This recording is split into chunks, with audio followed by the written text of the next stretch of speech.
nk'uko umuntu abaye akaba afite amaboko, amaguru, amatwi, umutwe, umusatsi ndetse n'ibindi bice byose.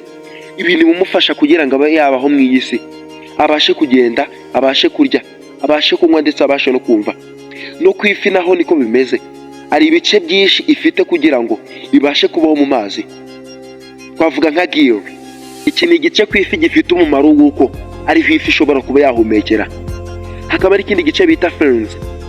Aya nayo tuzi nk'amahwa, gusa umumaro wayo koko ntago ari ukwica abantu, ariko nabyo bishobora kuba byabaho kuko ifi ikoresha aya mahwa mu gihe iba iri guhangana n'abanzi bayo. Mu gihe izindi fi cyangwa ibindi binyabuzima byo mu mazi byayatatse, ibasha kuyakoresha kugira ngo ihangane nabyo. Gusa nanone aya mahwa afite umumaro w'uko afashe ifi kuba yakoga, ikaba yakora urugendo rwo mu mazi ivanamo ijya ahandi ijya gushaka nk'ibyo kurya. Ndetse ifi ifite n'ikindi gice bita scales, aya ni amagaragamba.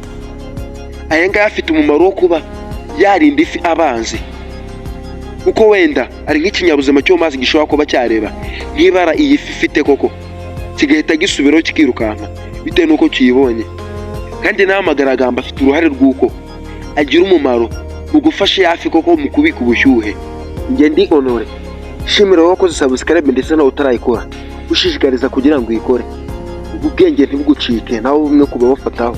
Nkuko twabivuze ko hariho amoko arenga 30,000 y'amafi. Ayo mafi tukaba twavuze yuko agabanyijemo amatsinda 3.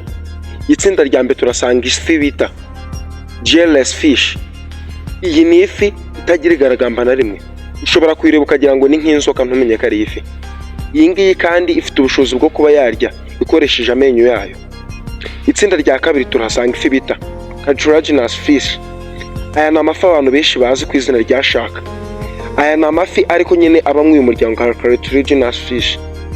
Aya mafi usanga nayo afite amenyo, uko abasha kurya nayo ibiryo ibyo ari byo byose, gusa cyane cyane atunzwe n'ibindi binyabuzima bibana mu icyo kiyaga cyangwa mu mazi, kuko iyi fi irya izindi fi ntoya cyangwa ikarya ibindi binyabuzima. Itsinda rya gatatu ni amafi bita bonefish. Bonefish iyi ni ifi yo ifite amagufa nyayo nk'ay'abantu, kuko iyi fi kandi ikindi cyongereyeho ni ifi ziribwa cyane ariko ugasanga zacagaguwemo inyama nk'uko babaga inka, kuko izi ni ifi ushobora no kwireba ugasanga iruta n'inka.